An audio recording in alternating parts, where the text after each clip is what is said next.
ចយើងនៅខ្លាំងច្បាំងសុំទៅសុខយើងមានកម្លាំងយើងមានកំហែងយើងឈ្មោះទៅមកកុំចង់ប្រណាំងឈាមខ្មែរនៅខ្លាំងអ្នកណាមិនរត់ភ្នែកយើងមានចំណងកុំចង់ប្របាំងដាតកលតយើងឈ្មោះទៅមុខ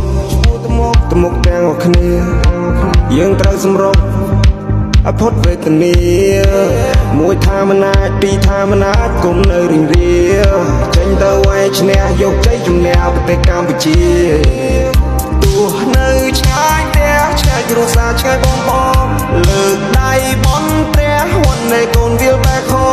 យកឈ្នះក្តីទុកសាំងជីវិតស្រស់បំព្រង